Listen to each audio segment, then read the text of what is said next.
Excella Education Study in USA assured scholarship. Contact 9881 96666.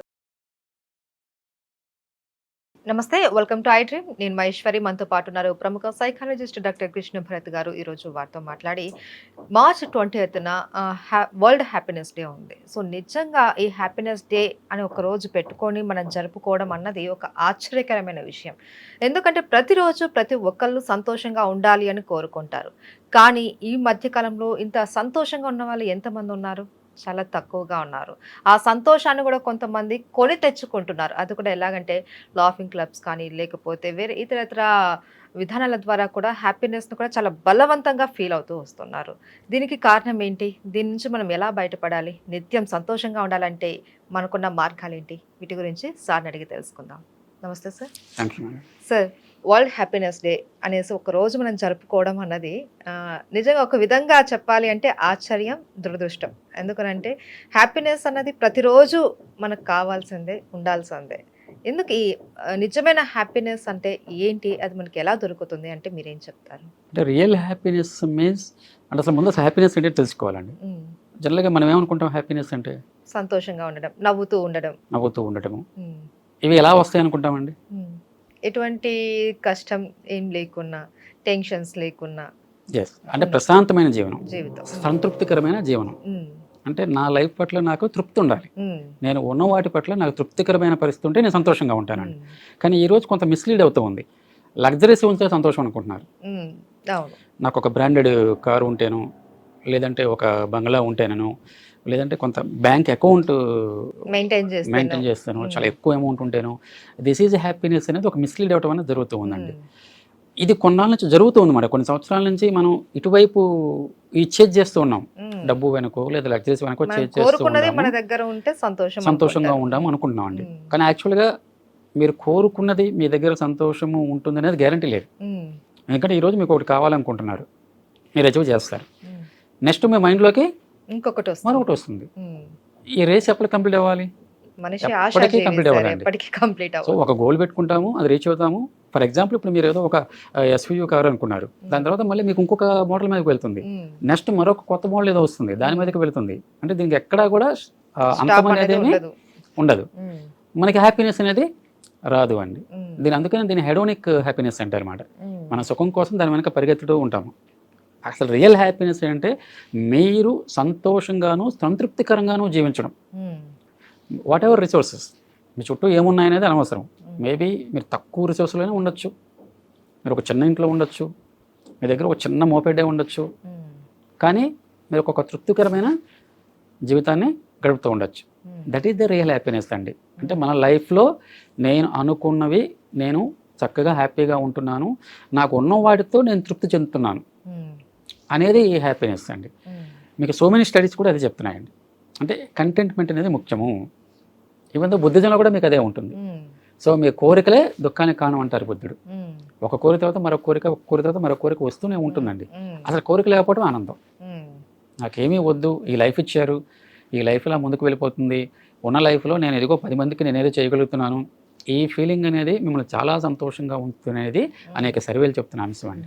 అయితే సంతోషాన్ని మనం ఎలా పొందాలి సార్? అంటే ఎక్కడ దొరుకుతుంది సంతోషం అని వెతుక్కునే రోజుల్లో ఉన్నాం మనం.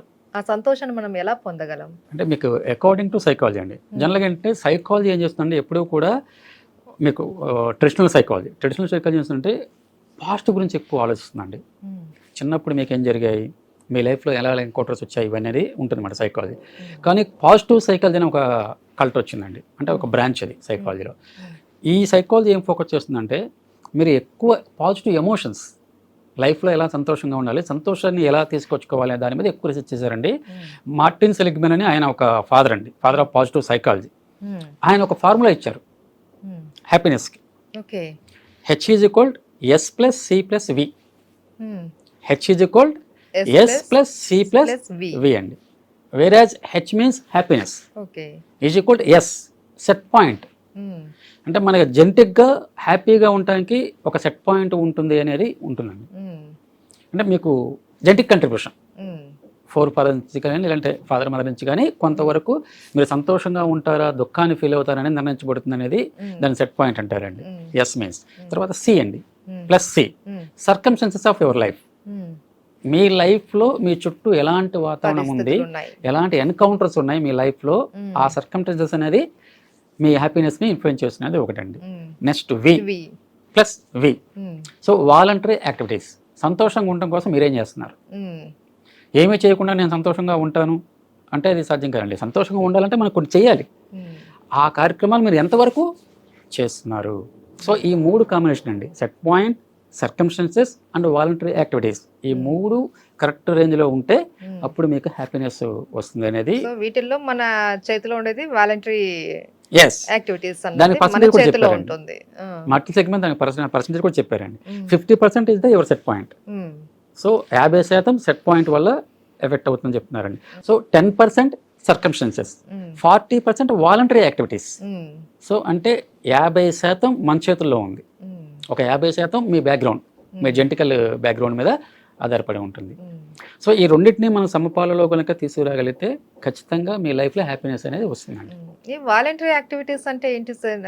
అంటే ఏం చేయాలి? సో మనం ఇంతకుముందు అనుకున్నామండి, జనరల్గా హ్యాపీనెస్ ఎలా వస్తుందంటే, నాకు మంచి జాబ్ వస్తే, అందమైన భార్య వస్తే, ఇల్లు కట్టుకుంటే, మంచి కారు కొనుక్కుంటే, 2 పిల్లలు వాళ్ళ ఇంటర్నేషనల్ స్కూల్లో చదివిస్తే, దిస్ ఈజ్ హ్యాపీ లైఫ్ అనే ఒక ఫీలింగ్ అనేది వస్తుందండి. జనరల్గా మనం అందరం అనుకునేది అదే ఉంటుంది. కానీ సైకాలజీలో అనేక సర్వేస్ ఏం చెప్తున్నాయంటే, మీ చుట్టూ ఉండే వాళ్ళు ఎప్పుడైతే హ్యాపీగా ఉంటారో మీరు అప్పుడు హ్యాపీగా ఉంటారని చెప్తుందండి.